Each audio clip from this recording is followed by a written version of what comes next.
5 years after the death of Benedict XVI, when his figure seemed relegated to a silent and respectful memory, a document resurfaces that reopens one of the deepest fractures in the contemporary church.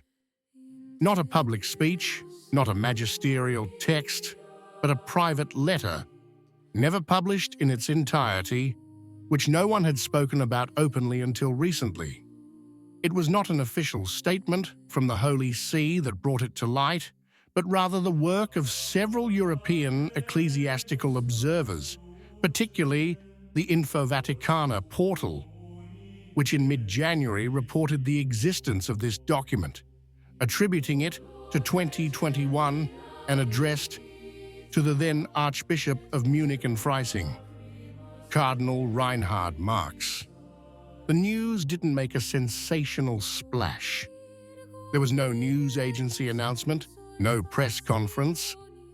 Info Vaticana places the episode in 2021, at a time when the synodal process in Germany had already taken on well-defined contours. It was no longer an exploratory phase, but a structured process with organizations, documents, and declared objectives. According to the reconstruction, Benedict XVI wrote directly to Marx to express his alarm, judging the ongoing process as destined to cause serious damage to the Church and to have a negative outcome if it were not stopped. The crux of the problem, as emerges from journalistic summaries, was not simply pastoral in nature. It was not a matter of communication styles, inclusive language, or social priorities. The central issue would have been ecclesiological and doctrinal.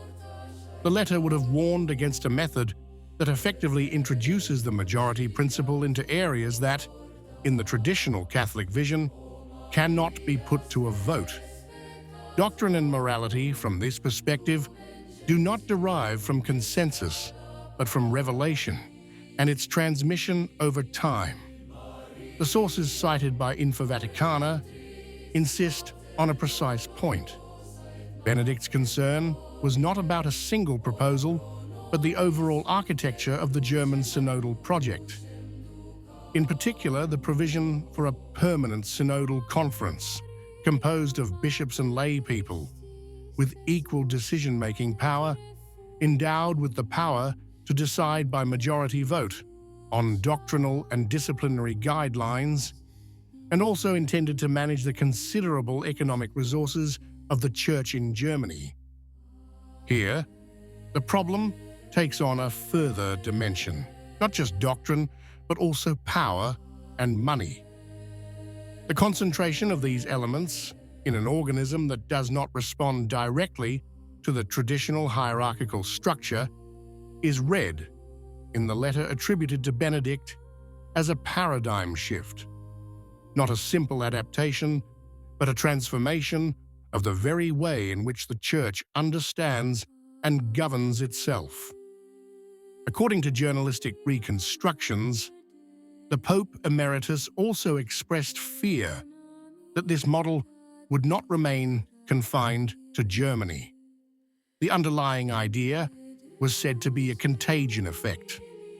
Once the principle was accepted, other local churches could claim the same scope for decision-making autonomy, progressively weakening the doctrinal unity of the universal Church.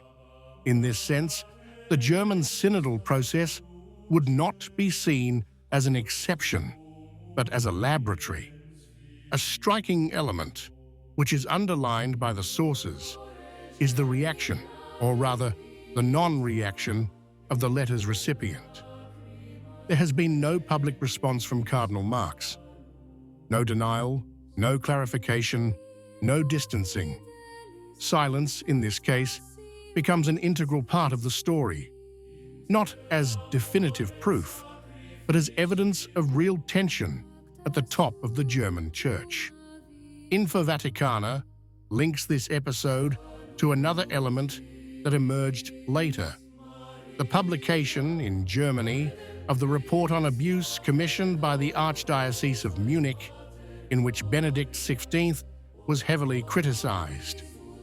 According to journalistic reconstruction, this happened without his successor publicly intervening in his defense. This fact, too, is inserted into a broader narrative of isolation and ecclesial conflict, which is not exhausted in a single letter, but spans years of tense relationships. The significance of the letter attributed to Benedict lies not only in its content, but also in the time it was written. 2021, an elderly Pope Emeritus, devoid of any governing power, who nevertheless chose to intervene, not to dictate a line, but to issue a warning.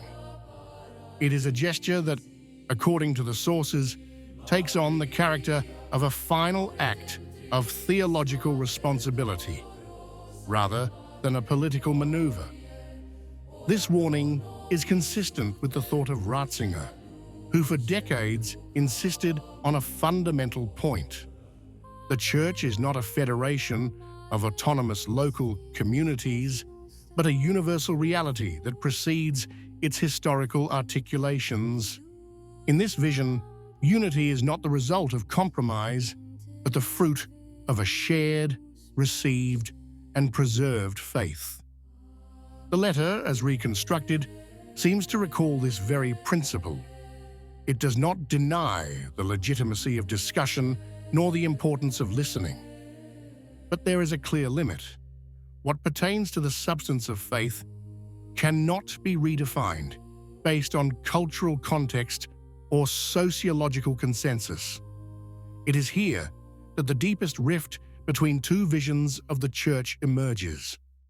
According to sources, Benedict XVI saw the German synodal process as a decisive step towards this second vision.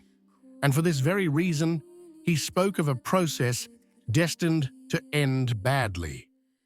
The question now inevitably shifts to the present. The letter, while having no legal value, constructs a moral and theological framework that weighs on the current pontificate. Leo XIV finds himself managing a complex legacy which did not originate with him, but which now falls entirely under his responsibility. Sources recall that Rome had already expressed formal reservations about the German approach in the past, without, however, resulting in a clear suspension of the process. The question, at this point, no longer concerns Germany alone. It concerns the Church's ability to define its own internal boundaries. The letter attributed to Benedict XVI does not offer any operational solutions. He doesn't recommend disciplinary measures. He doesn't propose alternative reforms. He does something different. He points to a limit beyond which, in his view, the Church risks no longer recognizing itself. And this is perhaps the most destabilizing aspect. Not a personal conflict, not an ideological polemic, but a radical questioning of the very identity of the Church. In this silence, the story continues to weigh heavily, like a warning that cannot be easily dismissed. What do you think? If you liked the video, comment, Amen. God bless you.